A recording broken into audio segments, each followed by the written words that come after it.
Right, it is 6:43 p.m. and I'd like to call this work session to order. Instructions on how to participate virtually are included in the City Council calendar item listed on the front page of missionks.org. Tonight we will be discussing the 2026 general fund budget. Laura, will you please begin your fun and exciting presentation? I will. Yeah, so if you'll pull up the PowerPoint presentation, which you all have a copy of at your place. Some extra copies over here if anybody wants to follow along in person, but you'll recall that previously we have kind of done our first look at the capital improvement funds and the 5-year capital improvement program. Now we move into the general fund. And so tonight we'll talk a little bit about revenues, expenditures, reserves, supplemental requests, what challenges we're facing currently, and then kind of just open question and discussion as we move into next month. And we'll have to look at setting a maximum mill levy by our July city council meeting. So we've got time to work through, but we do have some issues that we need to work through this evening. So next 2 slides, please. So I'm going to lead with a punchline, which is we don't have a balanced budget yet, either in 2025 or 26. And we'll talk as we get through this presentation about how or why that's happened. I think the mayor can assure you that I have agonized quite a bit over the last several weeks about how to present, how to think about this budget. Some budget years are easier than others. So we have challenges in front of us, and as stewards of the public resources, we have to always ask, what is that right balance between revenues and expenditures? And that's going to be really central to our conversation this evening and going forward. So what do we have? We have opportunities to reduce expenses. We can delay purchases or projects. We can privatize or outsource services. We can discontinue services or programs. On the reduction side, we can also look at securing grants or other people's money for our projects. We can look at increases in fees and charges or increases in taxes. Next slide, please.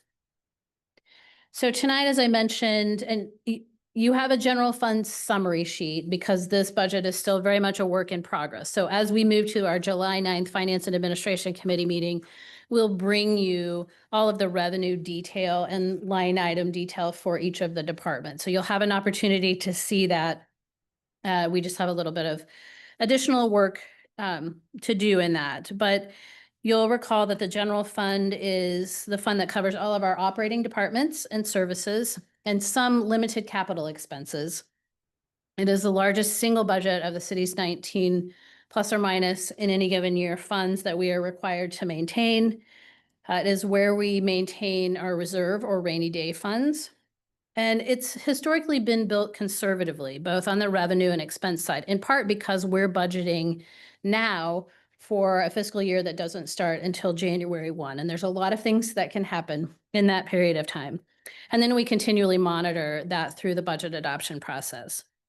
We'll talk again, while we have, have built the budget conservatively, we've also tried to push ourselves as far as we can to accomplish those things that are priorities, not only for the council, but for residents and businesses in our community. So again, definitely a balancing act. How far can we go?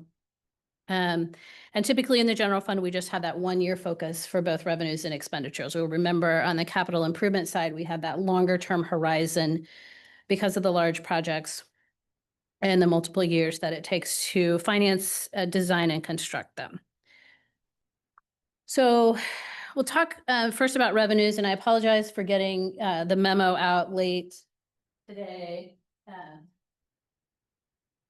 I feel like new information is coming in all the time on this, but sales and use tax include the city's 1% general sales and use tax and a portion of the county sales tax, both their general and the 3 special sales taxes that they currently have. And that's distributed to Mission and other communities based on a statutory formula. So sales and use taxes make up the largest revenue stream in our general fund budget, totaling about 42% of the overall revenue stream in kind of this first draft of the 2026 budget. So when you see the detail, you'll see our sales and use taxes reflected under city taxes and use, and the county is shown as intergovernmental revenue.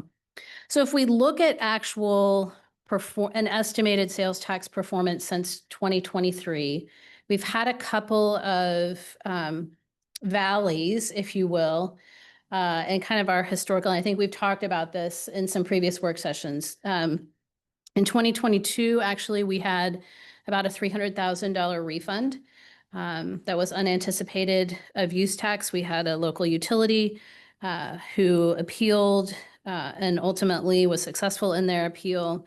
And so we had to repay. We aren't made aware of that in advance. The first notice we get of that is when we get a distribution. We get sales tax distributed to us monthly, and they take it out of those monthly distributions. So we get, and usually with the size of our distributions, we have to spread a refund like that over a couple of months' time. So we essentially get no distribution for some period of time. So that happened in 2022. 2023, we saw some recovery, but then we also, on the sales tax side and the use tax side, but then we also saw a dip because that same utility, so they refunded, then they didn't have to pay for whatever this equipment is that they tended to buy in the summer of every year, and kind of gave us a spike in about the August timeframe. And then they actually had another refund that occurred in our January and February distributions of this year. So in the last 3 years, we've had 600, really the swing has been almost $1 million between the refund and the lack of that ongoing. I think it was Councilmember Chosey who, when we were discussing this previously, said we kind of need to look at, let's find that better year average. And so that's one of the things that we've really been working on, looking at this year. And even though you see some increases, you'll see the refund that happened in January and February actually impacts the audited numbers in 2024, because those are for collections. We receive them, but they're for sales tax collected in November and December. So on paper, those get pushed into a previous year. We're still showing, and we still anticipate some lingering impact of that in 2025, but we also have, you'll recall, we recently terminated the Mission Crossing TIF district, and as a part of that project, we had committed 100% of our 1% general sales tax along with TIF property tax increment to that development project. It paid off early, and so that's going to return about $140,000 in additional sales tax annually to us. So about $70,000 we're anticipating this year. So we're still kind of recovering from that. I think what we're seeing, so we've shown some really sort of small incremental growth in sales tax, maximum of about 2%, and that's in our general city sales, and that's entirely driven by the Mission Crossing kind of coming online. So we've been very conservative. 1%, the county sales and use taxes continue to sort of perform and trend right about where we've budgeted, but it's not unique to us. I think as we talk to our colleagues across Johnson County, there seems to be sort of a flattening or leveling off of sales tax collection. So we're not seeing some of the larger growth that we might have in the past. Laura, do you think that's anything due to online purchasing? Well, the online purchasing is reflected in the use tax. So I think what we've seen is that's why the use tax revenues have continued to grow, in large part because of the online purchasing. Okay. And can you turn the temperature down just, I'm always hot, but no, it's not just you. My eyes are sweating, but that's nothing new. So we tried to be much more conservative. When you can kind of see where we're really only estimating this year to be about where we collected in 23 actuals, with just a little bit of incremental growth in 2026 proposed. I think we still don't understand the impact necessarily of tariffs or not tariffs, or how those will play out in the next several years. The other thing that is sort of looming is, you may have heard some conversation that Johnson County is preparing to renew their public safety sales tax, which is one of the special sales taxes.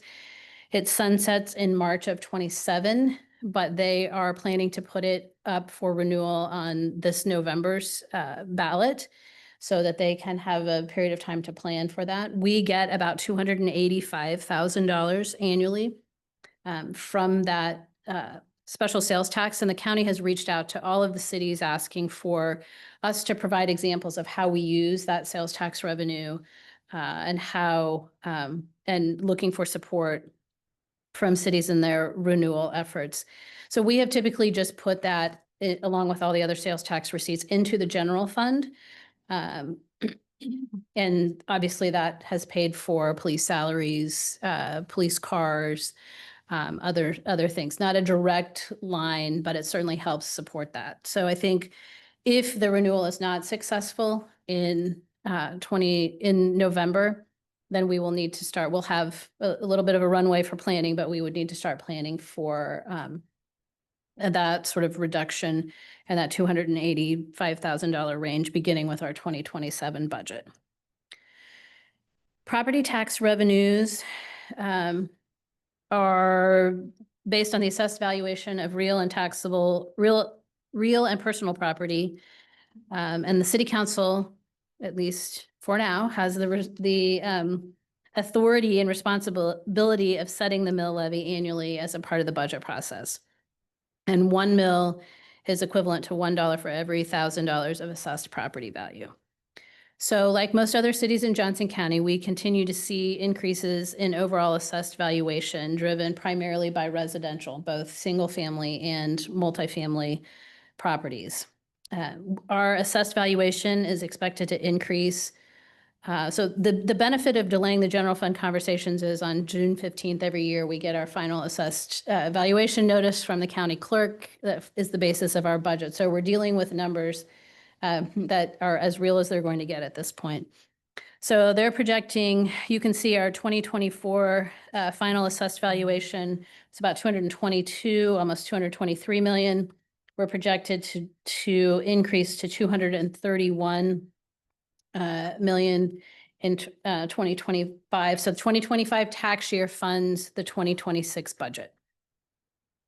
So that's about a 4% change, or about $8.8 million in increased value in our community. So if we look historically, and there was a chart in the in your memo, I didn't include it in the PowerPoint presentation, but we've seen really an incredible, I think if we think about what are we doing to make improvements to our community, I think we're seeing benefits in both the residential, commercial infrastructure investments that we're making in our community.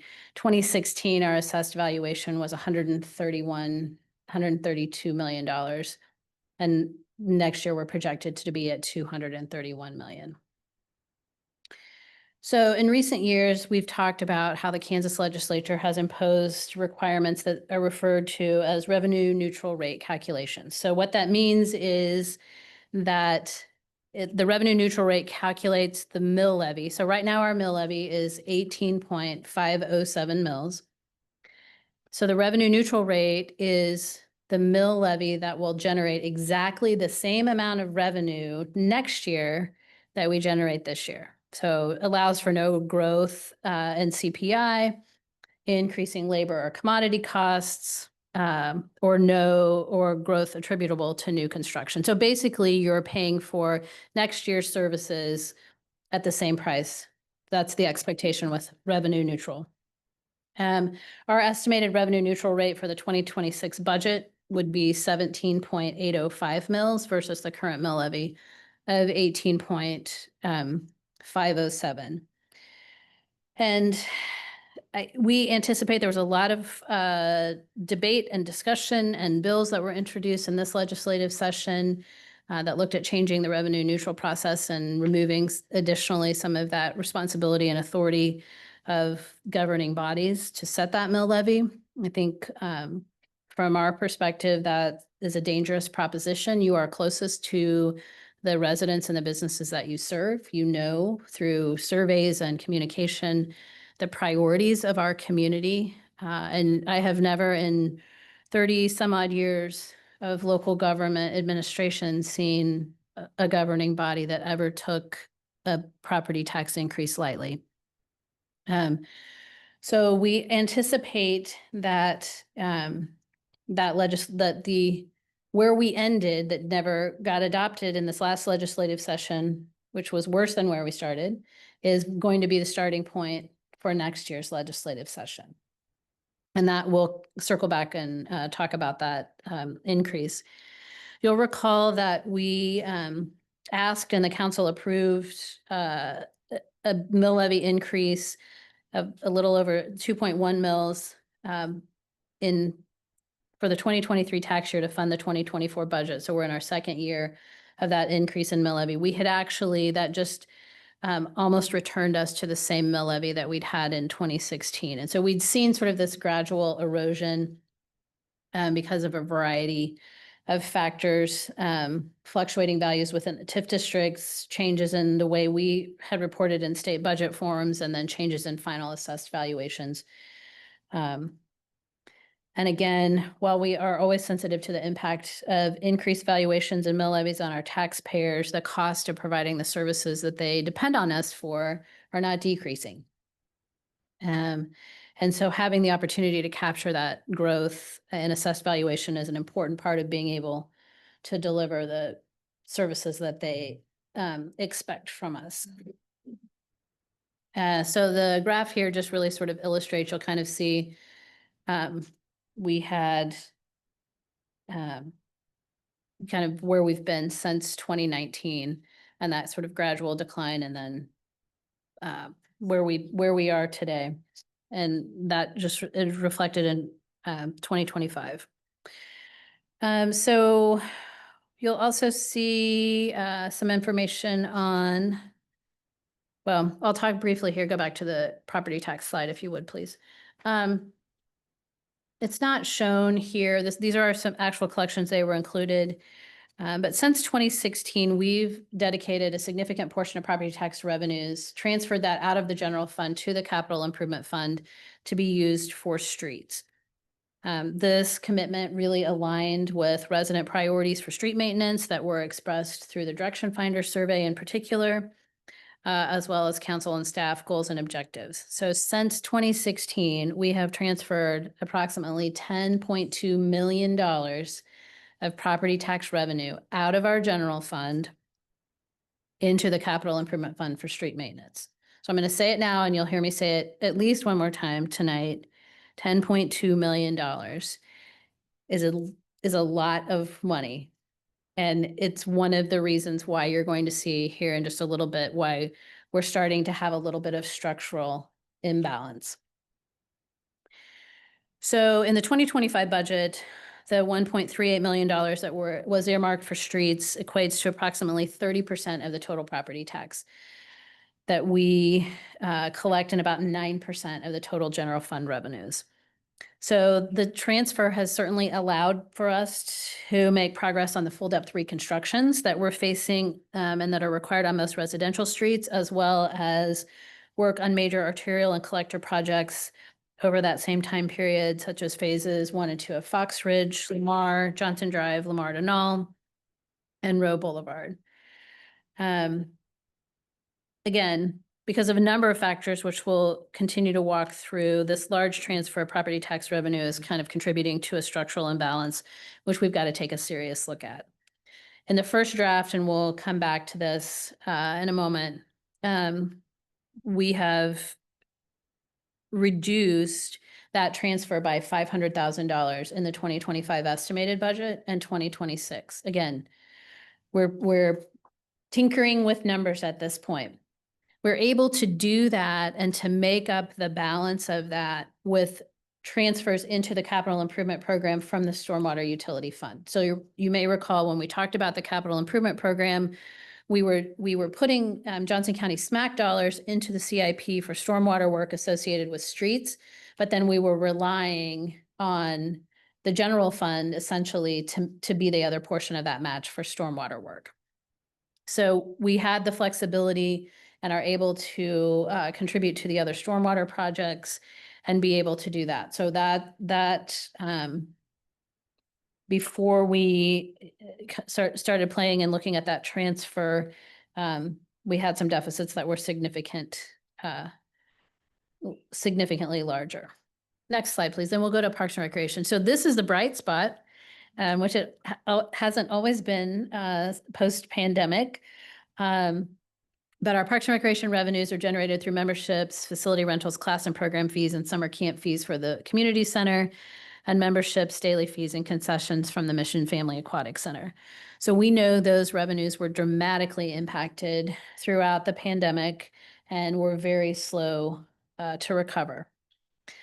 In part because of that lag in recovery, the City Council authorized a feasibility study, which we received recommendations from in 2023, evaluating options for improving the long-term sustainability and economic viability of the community center. And the study recommended that the community center strive to achieve an annual cost recovery of 70% or better. Thanks in large part to the continued efforts of our staff, revenues have outperformed our budget estimates since 2022. That trend continues into 2025, and the 2025 estimated revenues have been increased over the amounts that were budgeted. This consistent growth, coupled with the long overdue increase in membership fees that went into effect June 1st, allows for that conservative revenue growth to also be reflected heading into the 2026 budget estimates. And so you'll kind of see here, the one number that maybe looks a little strange in 2025 estimate when you look at the percent change is a 33% reduction in our daily fees. I would note that previously we had included our insurance memberships with the daily fees, and we've split those out this year. So if you look at the total now between daily fees and insurance memberships, we're actually exceeding the previously budgeted number by about 13%. Yes. Do you think there's any correlation between an increase in membership and a lowering of daily fees? Like maybe the daily fee people decided to join. I don't know if we've seen that yet. Yeah, I mean, I think that's our hope, that we would be able to sort of demonstrate that. But I think the daily fee number was really masked by, as you can kind of see here, the insurance memberships. I mean, they're not equal, but that allows us to really see. And you'll recall that, one of the things that we've done is introduce a Fit Pass so that folks are, the insurance members who we're receiving payment for, if they want to take unlimited classes or classes, they purchase that Fit Pass.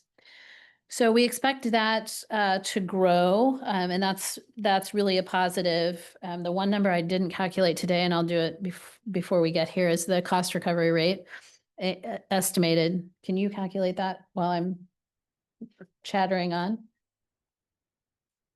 From your PowerPoint, you can look at you don't have the expenses. It is right at 70 for this year. So we're trending to be right where we were with the feasibility study.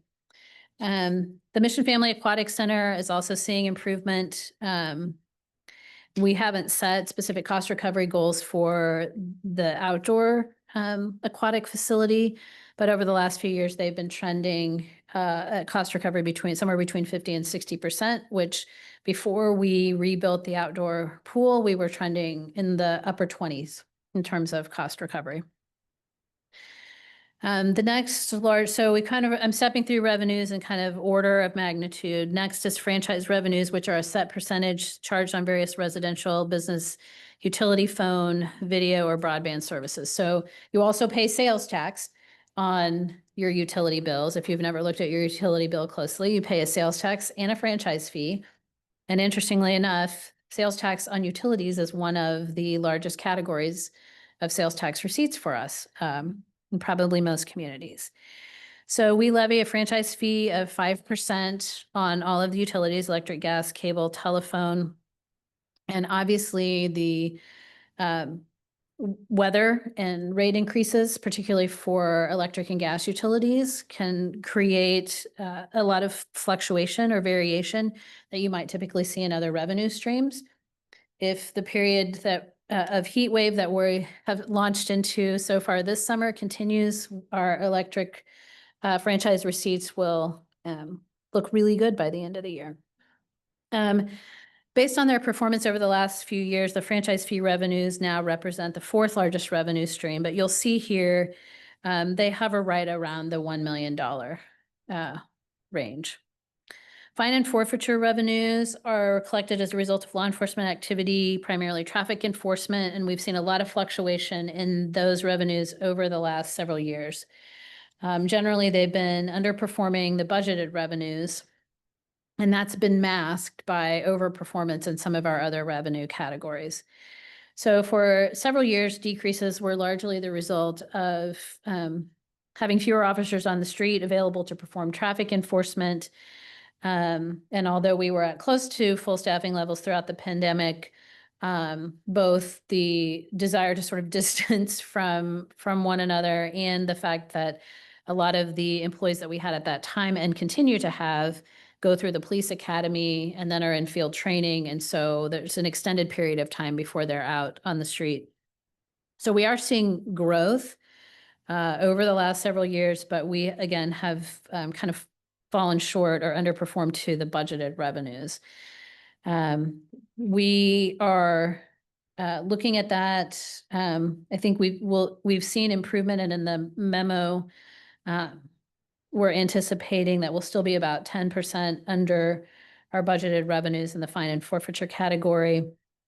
I know the chief and his staff have had conversations recently in looking at increasing traffic enforcement kind of across the board. I think we are down just one officer at this point. Well, on paper, we have 2 in the academy. Yeah. So that's one that we will continue to watch. But, you know, one of the things that I think we've tried to do, again, I mentioned that we try to budget both revenues and expenses conservatively. But we also try to stretch that. And so what we've done in this 2025 estimated and the 2026 first draft is really truing those up. And you'll see that that's resulting in some negative numbers at the end of the day. But I think that helps us make better decisions. We sort of masked where we need to be. Laura, can I make one quick point on that traffic enforcement piece? I think, you know, that the reason why we're seeking more traffic enforcement is not for those total numbers, Right. because we continue to hear from residents that they are wanting Absolutely. stronger traffic enforcement. And the budgeted numbers have been said. I mean, if I go back to 2008, the city was generating $2 million annually in traffic fines. And you all are familiar with the reputation that the police department had as a result of that. So we've really tried to work with the chief to say what is a reasonable number, right? To look at traffic and pedestrian safety. But yes, you all hear and you know, and you pass along frequently those traffic complaints. I will tell you, I've noticed there's been an increase in police presence in the residential neighborhoods, and people are happy about it. Thank you. Okay, I'm going to move on to expenses, and then we'll talk. I have kind of a perfect storm slide later, which we'll talk about. But as we go through this budget development process, we don't do zero-based budgeting, but we do kind of go through each line item with the department directors. We do it as a team, and we review that and evaluate that annually. So it's not a given that you're going to get your base budget from last year or necessarily an increase. So in the work that we've done to date and work that we will continue to do, we've talked about and evaluated the impacts of all of the following things: eliminating budgeted staff positions or holding positions vacant intentionally, delaying the purchase of capital equipment, eliminating or reducing non-essential budget items, privatizing or outsourcing services to either achieve efficiencies or economies of scale, and reducing or eliminating transfers to other funds, which we've touched on briefly. I think our departments are consistent and conscientious in the management of their budgets, but they're going to have their pencils are going to have to get a little bit sharper for the next couple of years at least. As we look at expenses, we budget expenses in 4 categories: personnel, contractual services, commodities, and capital. And then we have the transfers to other funds, which are also counted as expenses. And included in the draft budget is a transfer to CIP fund for street maintenance, again, reduced from what we've historically done in the last several years at 1.4 million, and then $55,000 for to help subsidize the residential trash collection contract. We may be able to reduce that number. So that's something that we'll continue to refine. Next slide. So personnel expenses. So the largest expenditure category in the general fund is people. It takes people to patch the potholes and deal with the storm drains and run traffic enforcement and review plans and slog through the audit and manage the parks and recreation programs, all the things that we do. That personnel number is estimated at about $10.2 million in the 2026 draft budget. And that represents 69% of general fund budget expenses when we exclude the transfers. When we include the transfers as an expense, it's about 64%. Typically, you want to try to keep your expenditures, your target range is somewhere between 60 and maybe 65%. So we're trending a little bit on the high end of that. This budget does reflect the reclassifications that we've talked about or accomplished earlier this year. It factors in the increases and the market adjustments that we've made in the police department. So those are shown fully in both the 2025, for 6 months in the 25 budget and a full year in 2026. And really we are just seeing, we've increased wages for part-time staff across the board, whether those are lifeguards, entry desk, facility staff. And it's just an increasingly competitive labor market. In fact, we have actually had to make some difficult choices in candidates for jobs because we just can't afford them. And they're absolutely qualified and we can't do it. One Debbie, question. Could I ask, how are we discerning that Parks and Rec only has 2 part-time people? So Got the lifeguards. So we really when we look at these budgeted positions, yes, and you'll see it when you look at the line item budgets, we have a large part-time budget. These are our part-time benefits eligible people. Oh. Okay, so we really only reflect those. We have so many part-time people across the board that we have it's sort of gives you a brain cramp if you try to convert all of those to equivalent FTEs. So we really look at this on our full-time and then benefit eligible part-time people. Thank you.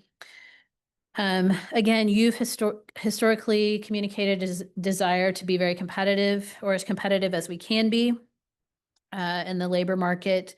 And you've been very generous in funding adjustments for both full and part-time staff. But our personnel costs just continue to outpace the revenue growth that we're seeing currently. We've built about a 10% increase in health insurance costs into the base numbers. We hope that holds. But again, that's a big driver for all of that. Contractuals and commodities make up the next largest share of the general fund at about 4.4 million, a 3% increase over 2025 estimated. Contractual services are just that, the things that we contract for. So it could be utilities, legal services, engineers, architects, prisoner housing, maintenance and operation of traffic signals, fitness instructors, et cetera. And commodities are consumable goods. So food, fuel, all of those things, salt, program supplies. We also have very limited amount of debt service and lease payments in the general fund. We are in year 4 of 5 in a taser lease for the police department and year 3 of 5 for the police department in replacement of body and in-car cameras. And so there's about $78,000 included in the 2026 draft budget for those. Right now, and we'll touch on supplemental expenditures shortly, but there are no additional capital expenditures that are included in the first draft of this budget. And so we are paying debt service for the facility conservation improvement programs, which is about $250,000 annually. out of the general fund. All the rest of the debt that we carry is paid for through one of our capital project funds, street sales tax, capital improvement, parks and recreation. And then a portion of the 2025A bonds that we just sold in May and are financing patrol vehicles, those lease payments, which will be made over a 4-year time period, are being paid from the general fund. We've talked a lot about transfers. So what's next slide? And supplemental requests. I think included in the packet, and I don't know if I can put my hand on. There's a copy of supplemental requests. We ask the departments each year to share with us those things that they're looking at, whether that be consulting services, equipment. And so I don't know, is it in the packet? Okay, we'll send that out. I think that got missed in the flurry of activity this afternoon. The only thing that's included currently in the draft 2026 budget is an additional $100,000 to continue work on the zoning with the zoning code consultant and our work there. The rest of the things, I think departments, particularly Public Works, has been incredibly reasonable and thoughtful in thinking about how they can defer or delay without jeopardizing the performance of the equipment. So we're looking at that, but that's another pressure that's coming in, just equipment. The street sweeper is probably the most significant piece of equipment that we have in the city that needs to be replaced following the police cars. So we'll be looking at options for that. But we do know that we don't want to be in a dangerous position of getting too far behind in replacing our capital equipment. So I'll share those other supplemental programs, but the short story tonight is none of those are built into the base budget yet at this point. And then general fund reserves. This again is where we sort of maintain that rainy day fund. You have an established target or goal of 25% of budgeted revenues in the general fund. There have been a number of factors that influence our revenue and expenditure imbalances and the excess reserve funds available. And so you can kind of see in part when you look at this graph and you kind of see that blue bar, which is what our actual fund balance was, and the red bar is the 25% goal. We were building reserves throughout the period of time we were litigating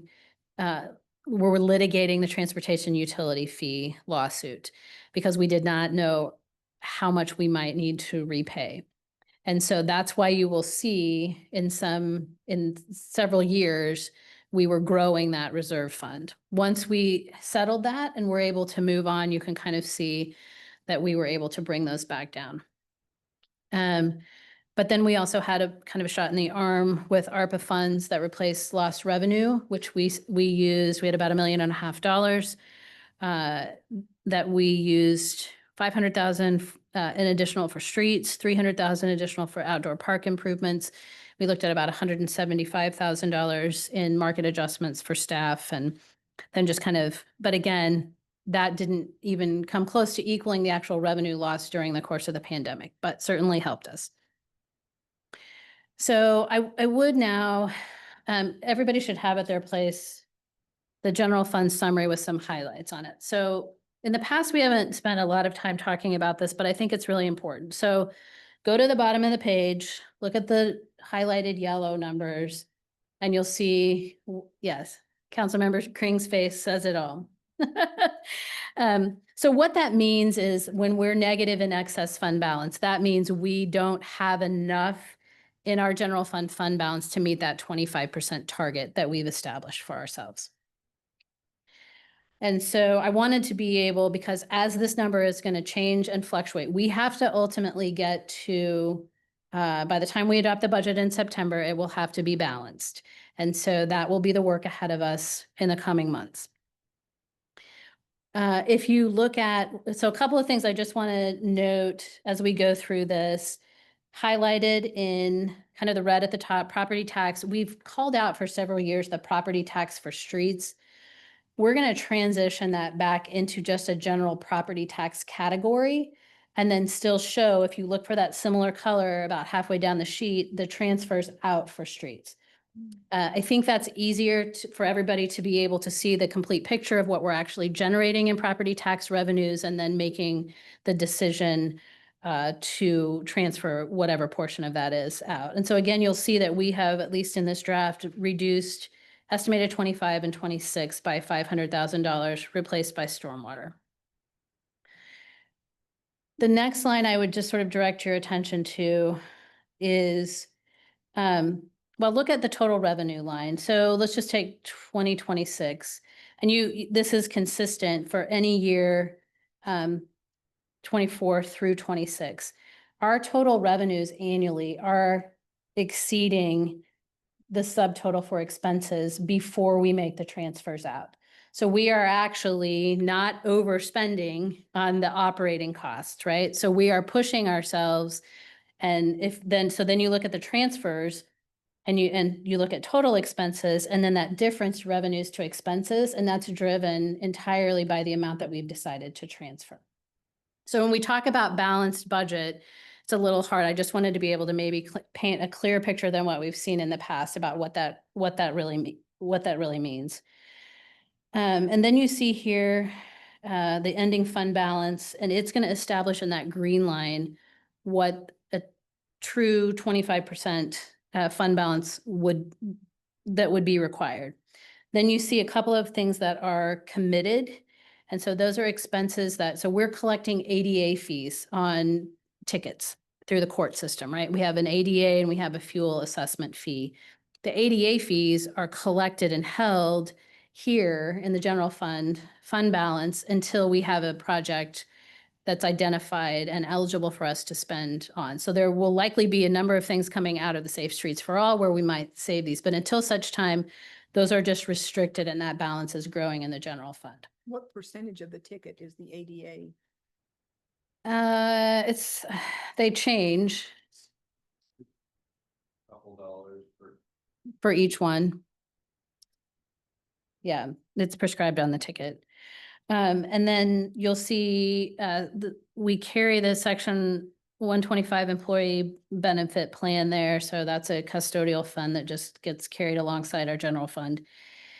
One of the things that in the assigned then is that we have, I think, finally figured out is how to appropriately account for the TIF in our budget. So we've masked, again, similar to kind of some of the other things that the fine revenues, we've masked a little bit where we've not accounted for those expenses. So you'll see there's close to $500,000 in that assigned category. And then you'll see the Millhouse developer funds of $500,000 in the 25 budget. That was a wash. When we put the 2025 budget together, we had it coming in as a revenue, and we had it being held in here in this assigned section as an expense. So when we deferred that, that deferral had absolutely no impact on our general fund budget calculations. So what you can see now is in 2025 estimated, we have $311,000 in excess fund balance deficit. That's an easy problem that's on paper problem that can be solved. If we say in 2025, we're willing to have a general fund reserve of 22.5% versus 25% for 1 year, this $311,000 number essentially goes away, okay? But the $919,000 number stays the same for 2026. And I've had to, I told Justin tonight before we came in here, I'm looking forward to, for a few days, not staring at budget spreadsheets. So I think I wanted to illustrate this in more detail, and so I appreciate your patience than what we've looked at in the past, because I think it helps you in considering some of the decisions and knowing sort of what levers and knobs we have available for us to do. So what I've done in this estimate is we've increased, and I haven't decreased. So I have the fund balance at 25% in estimated 25 and 26. But if I went in and made my spreadsheet live, you could see if I flipped that number. So I don't think we want to go for any extended period of time with a general fund balance that's not at your target level. But it may be something that you want to consider as we look at 2025 estimated. No, it's okay. So here's the perfect storm.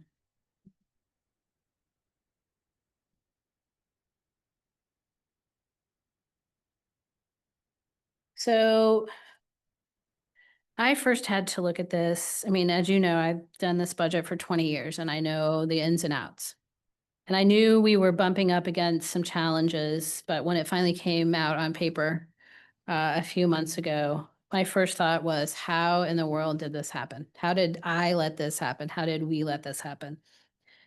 And again, I think it is a little bit of a combination of a perfect storm with things that have been occurring over the last several years, and some we've been able to adjust for, and some that we haven't. We've talked a little bit about kind of the learning how to budget appropriately for TIFs.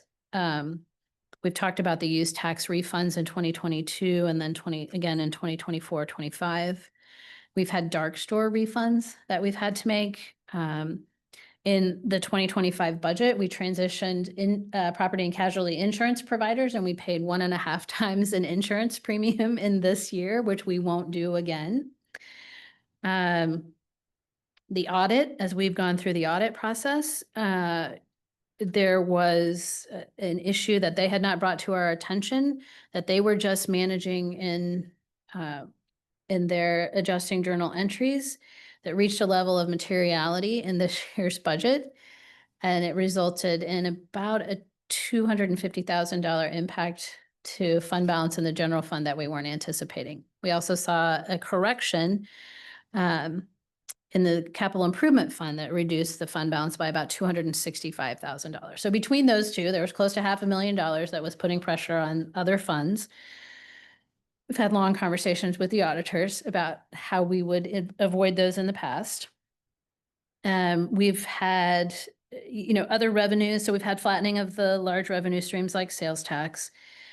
We have over budgeted in the last couple of years for building permits and plan review fees. And so what you will see in 2025 estimated and 2026 is we're bringing those way down and we're not banking on. So what happens if you think about when the Millhouse project, for example, started, and we thought we were going to be in April of this year commencing construction. So we left plan review and building permit fees in.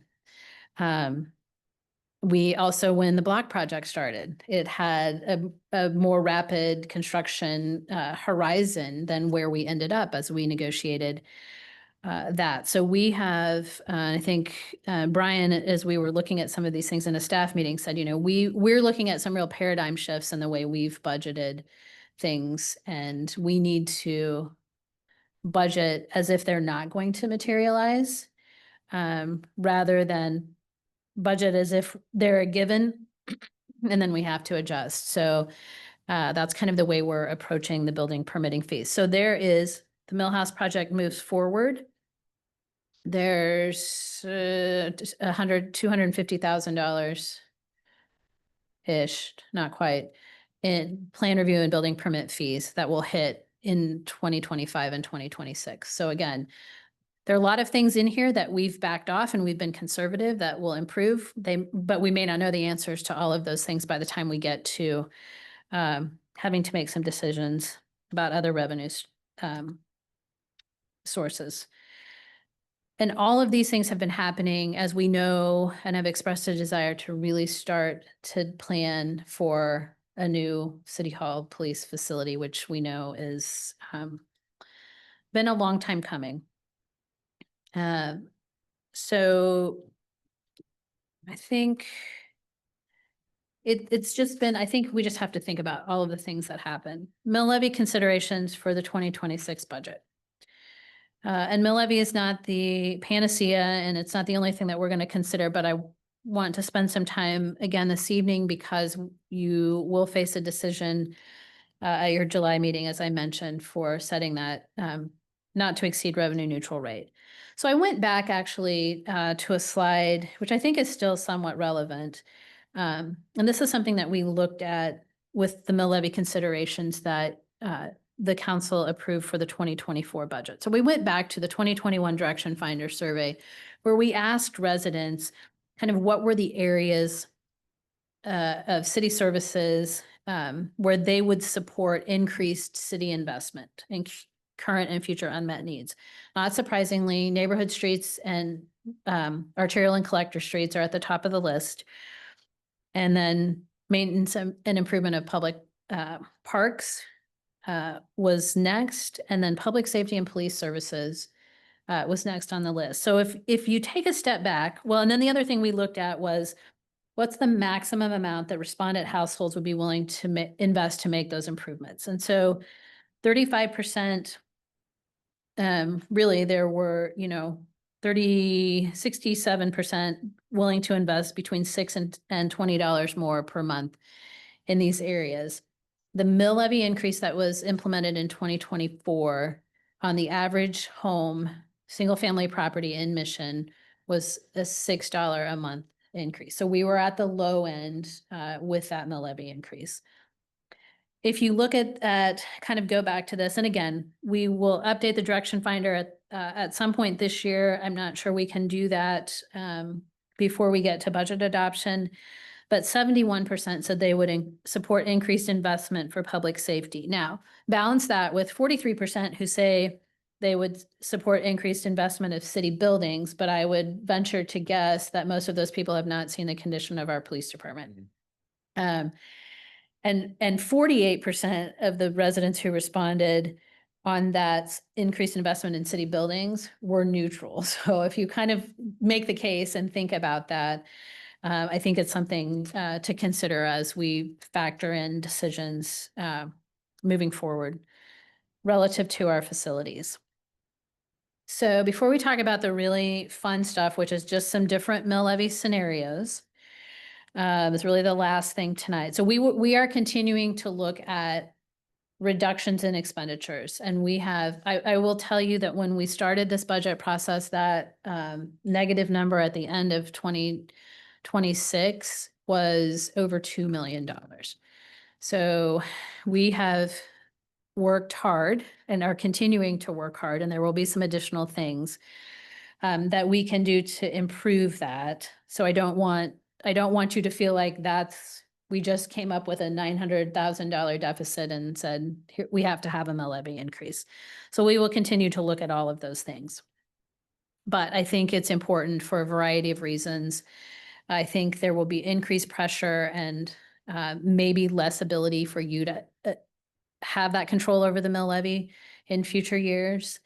I think that what we know is that in order to continue to do the things that you want to do relative to streets in particular, we've got to correct some of the structural imbalances. And we need to be thoughtful. We have the facility issue, but we need to be thoughtful about, I think right now we're at that tipping point where our basic services, we've got to make some critical decisions about how all of those things are prioritized and balanced. So I just wanted to illustrate some options because I know it's going to take a lot of thought and consternation and questions. But if we kind of look at what I wanted to do here was to say, okay, so let's look first at, and this isn't in your memo, but the chart that kind of lays out not every city in Johnson County, but many of the cities in Johnson County and what their current mill levies are and their assessed valuation. Now, this is for the current year budget because I don't have access to all the updated, but so no surprise, Overland Park has the highest assessed valuation, right? What? No, I said it is no surprise. No, they're the largest. I mean, they're the largest city in terms of land area and investment. So they're Overland Park. But the lowest mill rate. But when you have larger land mass and that much assessed valuation, you can have a lower mill levy. The distribution scenario changes drastically Yes. based on the size. So if you look at, for example, so I think it was, and I wanted to illustrate this, in the past, I don't think we've shown assessed valuation. So go, for example, to Merriam. So you look at Merriam and you say, okay, Merriam isn't that far off from Mission in terms of assessed valuation. They also have a higher mill levy. Now we'll talk about fire included and excluded, but Merriam's doesn't rely, their budget isn't built around their property tax revenues. It's built around sales tax revenues and all of the auto dealerships because they get the benefit of that sales tax collection. So you really have to think about structurally what generates revenue in your community as you're looking at that mill levy as well and thinking about not all things are created equal. Absolutely in this sense. So the one thing is this is the mill levies that are funding the current year budget in all these communities, and you'll see us at 18.507. But what I wanted to do, and it's always an important part of the conversation, is the cities, Overland Park, Shawnee, Olathe, Leawood, Merriam, Lenexa, included in that mill levy is provision of fire service as a city service, okay? So in order to really have a closer apples to apples comparison, when you look at the cities that are served by CFD2 or Consolidated Fire District number 2, we really need to combine the city mill levy and the CFD2's levy to get to what is that base or that comparable mill levy. And so that's why you'll see we've added that there, and we'll update that as more information becomes available as other communities look at their budgets. So we certainly aren't at the bottom, and we certainly aren't at the top currently. And so we wanted to talk about, okay, so total mills, because of that growth, that 4% growth in our underlying assessed valuation, we will, if we maintain the same mill levy as we have in this year's budget, we will generate more revenue than what we had last year. One mill generates about $231,000. And so for the average home price in Mission is 351, assessed value, average assessed value is $351,474. So you take that number, multiply it by 11.5%, divide it by 1,000 and multiply it by your mill rate. Or just ask me, I'll tell you. So right now, the average city of Mission property tax on the average home is $748 a year, or $62 a month. And so then I just wanted to look at, in this top chart, I just kind of picked additional 3 mill scenario and an additional 4 mill scenario. There's all variations in between there, but for ease, again, thinking back to that from 2021, what additional investment our residents said they would be willing to bear. If you, with an additional 3 mills, you're looking at going from the 748 a year to the 869 a year. So it's about a $10 a month or $121 a year increase. That should be $120, but and then for a 4 mill increase, you're looking at about $909 a year, or $76 a month. So a $14 a month increase over current, or $161 a year. So you're still kind of within that 6 to 20 range. And then you'll see what we would add. So if you look at the chart at the bottom, 2.5 mil increase would generate an additional $580,000 in property tax revenue. 3 mills, 695,000, 3.5 mills, 811, 4 mills, 926, and then I put a really scary 5 mil on here, which is $1.1 million. Notice I didn't show you any scenarios. So again, I think that a mill levy increase is something that we seriously need to consider as we go through this budget process. No, it's not necessarily popular. But I think I think we wanted to get this out here now. We will look at considering other options, including some additional, we'll bring back some different scenarios on the transfer to the street side. With some things, because obviously with $900,000 transfer to streets in 2026, if you eliminated that entirely, you'd be in balance, right, for 2026, but then we need to show you what happens if we go that far to your street program, right? Can I ask one quick Uh-huh. question? Is there a rationale between going from 18 to 21? Is there not like a 1.5% or a 2%? Yes, there is, but that's why I wanted to show, I mean, when you look at what that deficit is and you look at 2.5, you could go 0.5%, you could go 1%, you could go to any variation and we can run all of those numbers. But I wanted to sort of pick things that would start to be significant enough to reduce that deficit. So do we have to, so the process is that we just have to vote on this? We don't have to go take a vote from the city or anything, So from the residents? at your July, if we intend to exceed revenue neutral, so if we want to maintain even the same mill levy that we have this year, no increase, that still requires a notice to the county clerk of our intent to exceed the revenue neutral rate.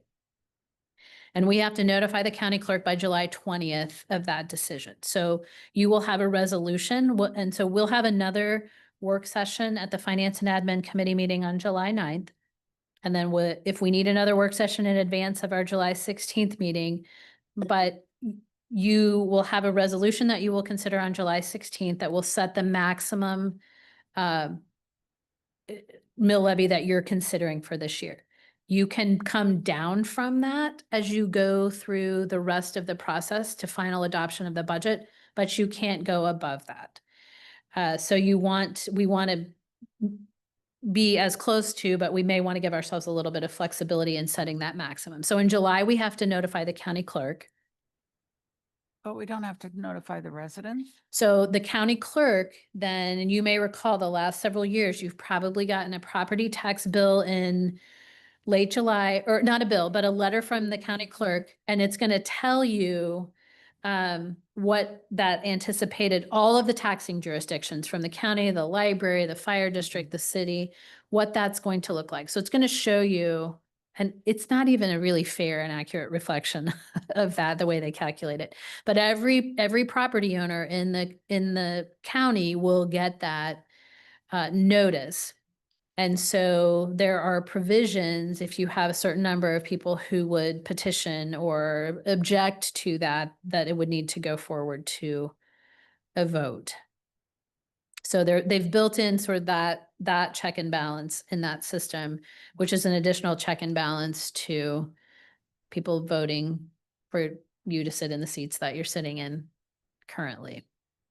And so again, by July 16th, we have to set that maximum mill levy, and then we have until September 20th. September 20th is when we have to adopt it by, but our September meeting is September 17th.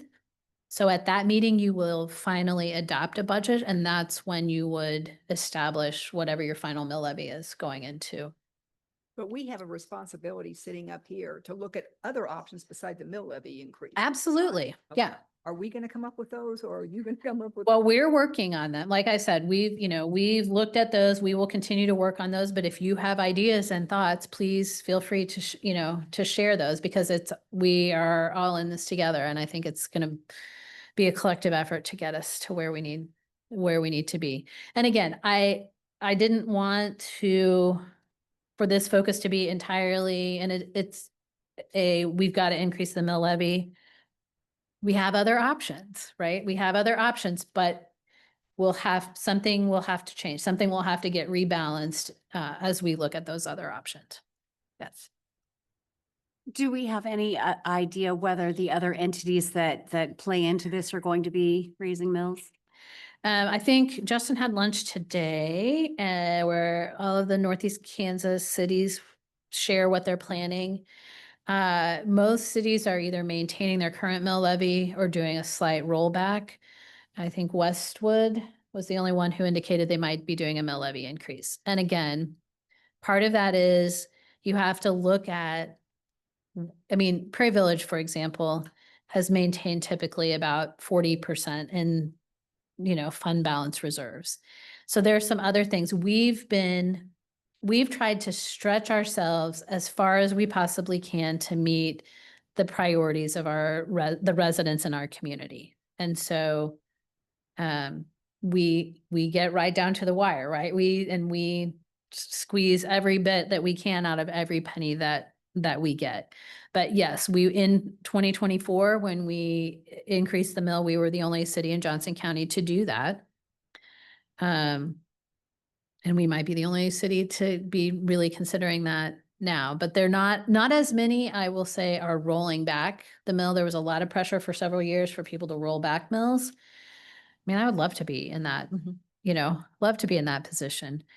Well, and we did, in fact, right? We're Yes. still 1.65 below our 2016 mill levy. No, we're back to, Or we was were that at for 8, 2025. it was at, we were at 18.019. So we're just a So we're little, back at it. so we're Okay. back at 16. I didn't mean other cities. I mean the other entities that all go into the property tax, county, like the the county surrounding and yeah, and Yes, all of those people are generally indicating that they will stay flat. Okay, thank you. I don't know that there's anybody that's indicated that they're going to stay with revenue neutral. I mean, that's just not it was interesting because I think there was legislation proposed this year in Topeka that suggested that the state budget from a revenue neutral perspective, and they all said, well, we can't do that. Nothing costs the same, right, as it did last year. So, but that logic hasn't trickled down to When are we going to do another direction finder survey? this year. We're budgeted for a direction finder survey. Okay. So part of this is, again, it takes us quickly. We might be able to get it done in about 3 months. But So- not in time to have data back to make. the Not, decision. probably not, no. Okay, because I do think that some people would probably be willing that many years ago to pay more, but inflation has I know. really, Yeah. a lot of people are not in the same position financially that they were then. Yeah. I just want to ask about the city service of tax collection. If people started paying for tax collection, would that be less than a mill increase or no? And would that help any? And so explain to me You mean what trash? trash collection? So they're already, oh. And we'll look at those specific numbers. They're already paying, we assess a solid waste utility fee on your property tax bill. And I don't remember the exact percentage, but it's probably 85+% that residents are already paying. So it would be, if you look at that transfer that we've made, the subsidy, so it might be another $55,000 or so. That would be available if we push the full balance of the trash fee onto the residents. All right. Questions, thoughts, fears, concerns? Well, the other thing is, as you know, we've been very successful at getting grants and the landscape for grants doesn't look all that great at this point in time. I don't know if we've heard anything different from the feds or the state. No, and I think, I think if I look at the streets and when we talked about this, the 5-year CIP, particularly on streets, we said we really needed to sort of revisit our strategy as it relates to the cars, because we may not be able to take on a cars project every single year. We're looking at, again, I think there are a variety of things that we can do in the short term in the street program, but we want to be consistent with what we told voters that we were going to do with particularly the street sales tax dollars and the Parks and Recreation sales tax dollars. So we want to be true to that because if we think about renewals, even though they feel like they're a long way off now, they're not all that far. So we want to think about how to be consistent and not sort of backtrack, but we also have to be reasonable. And I think we're looking at 2026, we were looking at doing an updated PCI rating, which may help us in kind of rebalancing street priorities. We'll kind of see where we are after some of these full depth reconstructions. I know that I have to commend Public Works Department. They're looking at some intermediate maintenance treatments that could potentially be less expensive, obviously, than full depth reconstruction and extend the life on some of those streets that do have a higher PCI rating. So I think really across all the departments, I know community development is looking at some fee increases on building permitting and plan review fees. There's just a lot that everybody is turning over all the stones and will continue to do so. Well, I know that you mentioned, and I was here and I remember the police chief very well, that we had the 200% increase in. There's got to be a balance between what currently exists and that. Yeah. Somewhere in between, because I'm telling you, down Johnson Drive and living 5 houses up, people are flying down that street and with loud motors and it's not the police fault. They can't be everywhere. Right. But at some point in time, those people, to me, need to pay the price of those of us who are abiding by the law. Yeah. And that includes a fine. Yep. And that's a good way to make revenue because you're not telling them to do something that's, we're trying to get them to abide by the law. Yeah. If you don't, it's a choice you make. Well, and I don't know, we're kind of working through some statistics as well in terms of failure to appear. Those numbers are increasing as well. And so while we may write the citations, the actual collection of that revenue can be really slow to materialize, if ever. So, yes. You know, one of the best ways is to increase revenue and sales tax would be good. We have so many spaces on Johnson Drive that have been empty forever, it seems. And I don't know, I know that years ago we had a little gathering of business owners to talk to them about what we could do to be more supportive. But when are we going to contact those building owners and say, what are you doing? Are you sitting on it? Are people coming in and asking and you're not moving?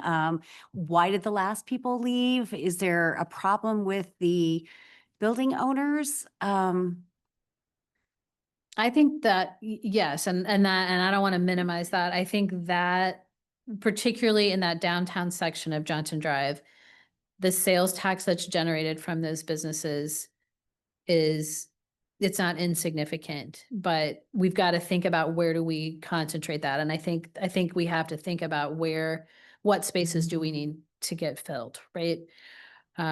You've seen Jose Pepper space that's been vacant now. They're actively trying to lease that, but that's been vacant for, a long period of time. You've got, Five Guys that went out recently. The difficulty, I think, just in the restaurant turnover there, I think, in looking at what's happening with downsizing of whether it's Cox Automotive or Script Pro that's downsizing, moving out of the community. The population that's able to support some of those businesses is also a big driver for that. We're seeing some regreening. Yeah, I mean, it's all kind of interwoven in those pieces. And we've got to look at all of it. Okay. Thank you. Yeah, Ben? Yeah, so that's kind of one of the things on my little list of ideas is just, I think we're all sort of at least a little bit aware of these things like vacant businesses and the sort of the health of the tax base in general, right? Whether it's sales or property tax. And I think one thing that really concerns me is just the struggle to get new or sort of, I guess new or like renovated commercial construction, since, I mean, that is assessed at a higher rate. So it's a little bit more interesting from a tax base perspective, but we struggle to get even small retail spaces in some of these dense projects. And, at the same time with sales tax staying flat, I think we sort of owe it to ourselves to figure out, are there levers we can pull to influence that? And I think obviously those are a lot of subtle, nuanced questions that we don't have direct control over, but one we do is, and I hope we really take advantage of this, is the overhaul of the zoning code and development ordinance and using those, what do we even call it? Like the commercial viability analysis and how the zoning and development ordinances play into, how mission can be developed and redeveloped going forward to support directly support the tax base growth. Like why, let's ask ourselves, why is it difficult to lease, the Jose Peppers space to A, another restaurant, or B, another business? And likely it has to do a lot with the type of construction that's there, as much as other market factors. And just a reminder, I think that as some of these spaces like Script Crow vacate, it's a pretty good use of space really to bring, I think, dense residential projects in where you're not having to directly affect single family neighborhoods and you're able to recover that space in a productive way and provide housing, which we're really short on. So hopefully that, we can be really deliberate about sort of bringing these economic development issues to the front of the zoning code conversation. If I may, just the points that came to mind for me was just reminding folks, there's no city on this list of mill levies that's smaller than us, that's cheaper than us, right? So there's a cost to being our size, in other words. So that's always worth remembering, that economy of scale is there. That's why Overland Park can have cheap taxes. But it's right there in the numbers that if you're our size or smaller, you have our mill rate or higher, right? And in context, I don't, if your property tax bill is similar to mine, the total tax burden mill rate is about 114 mills. So just keep that in perspective, especially if the other jurisdictions are not planning to make significant increases. That's it for now. Yeah, I think that city size piece is a good example. And I know we all really like the character of Mission and that we've, so far avoided sort of the McMansion trends and everything. But if you look, for example, to a city twice our size, there's a city on our list that's twice our size, but has 3 times the assessed valuation. And so there are, consequences relating to community type. And I think we all like our community type, but to that point, we also like, being a small city, but then that can make things more difficult. Yeah. Yeah, every time you have to host another city council meeting every 3 blocks, it's cost money. So Yeah, Leo? Yep, I just want to, again, kind of, if maybe in our social media, we could continue and maybe ramp up spotlighting the businesses that we have and really making it known to the metro area that Mission supports our small businesses and that we, want more people to come here because Mission is a good place to open a small business.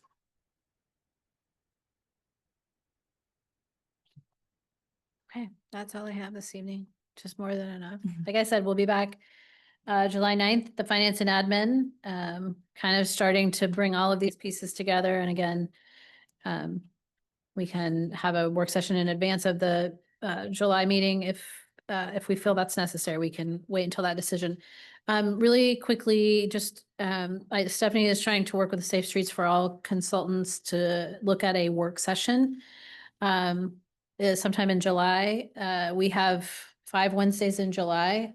So 23rd or the 30th. Those are the right dates. Mayor, I messed them up earlier today.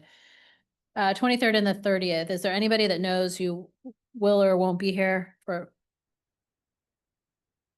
both of those? Okay. You'll be out both of those days. Okay. Well, maybe. Okay. All right. So we'll touch base on options for that. Retreat.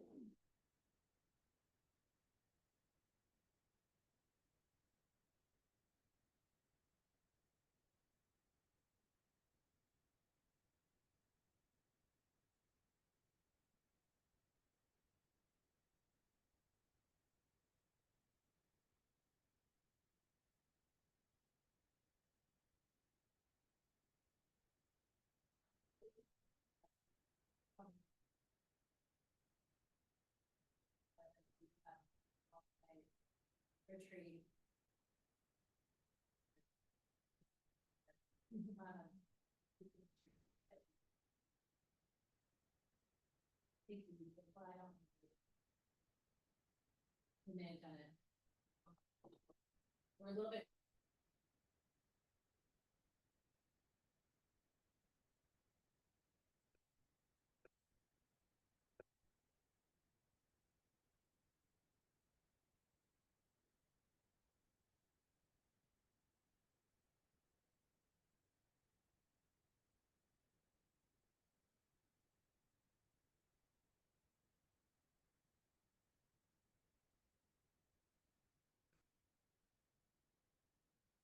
Right.